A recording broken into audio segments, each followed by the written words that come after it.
وہ شخص اپنے والدین کے لیے روزانہ مغفرت کی دعا کرے، والدین زندہ ہوں تب بھی، فوت ہو گئے ہوں تب بھی، اس میں کبھی بھی ناغہ نہ کرے، ساری زندگی اس کے رزق میں بے برکتی نہیں آ سکتی۔ ساری زندگی تجربہ کر کے دیکھ لیں، روزانہ ان کے لیے مغفرت کی اہتمام کے ساتھ دعا کیجئے، ساری زندگی ان کے رزق میں بے برکتی نہیں آئے گی، اللہ برکتوں کا نزول فرمائے گا۔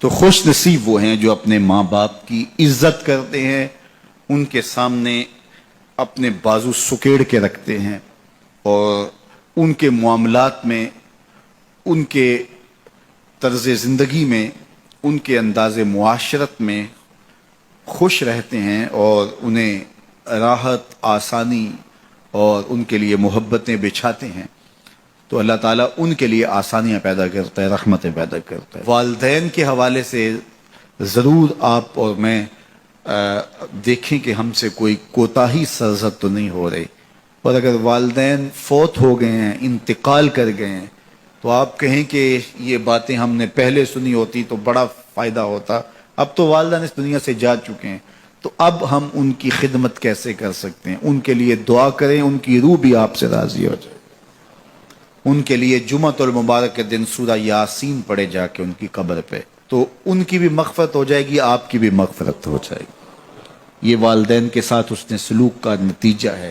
والدین کی رضا جوئی ہمیشہ ملحوظ رکھو، یہ تمہارے لیے دین ہے۔ نوافل پڑھے جا رہے ہیں لیکن ماں باپ کو ضرورت ہے تو ان کی خدمت نہیں کر رہے، اللہ کو وہ نوافل قبول نہیں ہے۔ ماں کے قدم دباؤ، باپ کے پاؤں چومو، تو تمہارے نوافلوں سے بہتر تمہیں جب وہ دعا دیں گے، اللہ اپنی رحمتیں تمہارے اوپر نازل کر دے گا، تو ان کی خدمت کرو۔ ایک شخص جہاد کا اذن لینے کے لیے حضور کی خدمت میں آیا، حضور میں جہاد پہ جانا چاہتا ہوں، کتنی بڑی بات ہے، چھٹا رکن ہے اسلام کا، لیکن آقا کریم کیا بولتے ہیں؟ احی والدہ کا، کیا تیرے والدین زندہ ہیں؟ قال نعم، کہا جی حضور زندہ ہیں۔ قال ففیہ ما فجاہد، کہا جا ان کی خدمت کر، یہی تیرا جہاد ہے۔ ماں باپ بیمار پڑے اور بیٹا جہاد پہ گیا، اللہ کے رسول اس کی حوصلہ افزائی نہیں کی ہے۔ میں ایک دن گزر رہا تھا تو فجر کی نماز کے بعد ایک گھر کے سامنے کافی لوگ کھڑے تھے، تو میں نے پوچھا کیا ہوا، تو کہنے لگے کہ فوتگی ہو گئی ہے۔ تو میں نے کہا کہ ان کا کوئی بیٹا نظر نہیں آ رہا، کہا تینوں بیٹے تبلیغ پہ گئے ہوئے ہیں۔ میں نے کہا اچھا، ماں کی پھر اچانک طبیعت خراب ہوئی ہوگی، کوئی ہارٹ کا مسئلہ بن گیا؟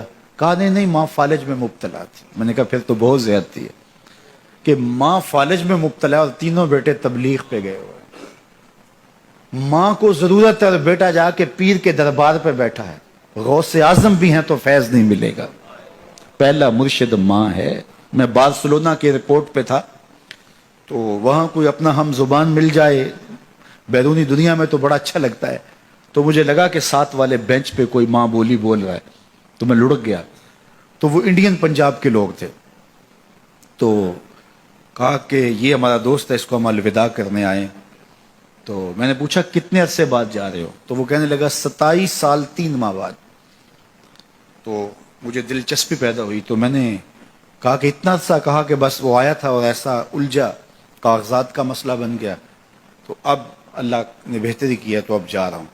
جب آیا تھا ان فوان شباب تھا اور اب تو بڑھاپا اتر رہا ہے، اور بڑے حسرت بڑے انداز میں کہنے لگا پتہ نہیں میرے گھر والے اب مجھے پہچانتے بھی ہیں یا کہ نہیں، 27 سال 3 ماہ بعد جا رہا ہوں، پتہ نہیں میرے گھر والے اب مجھے پہچانتے بھی ہیں یا نہیں۔ میں نے کہا اور کوئی پہچانے یا نہ پہچانے، ماں قدموں کی آہٹ سے پہچان لے گی، یہ میرے پتر کے پیروں کی آواز لگتی ہے۔ تو والدین کی خدمت کریں گے تو سرخرو ہوں گے، ماں باپ کی بے ادبی کریں گے تو کبھی بھی آپ سرخرو نہیں ہوں گے۔ تو والدین کی رضا کو اللہ کی رضا سمجھو، رضا اللہ فی رضا الوالد و سخط اللہ فی سخط الوالد۔ والدین کی رضا میں اللہ کی رضا چھپی ہے اور والدین کی ناراضگی میں اللہ کی ناراضگی چھپی ہے۔ جو خوش نصیب اپنے والدین کو راضی رکھے ہوئے ہیں انہیں مبارک دیتا ہوں، اور اگر بدقسمتی سے میرے سننے والوں، دوستوں میں، پیر بھائیوں میں، ملنے والوں میں کسی کے ماں باپ ناراض ہیں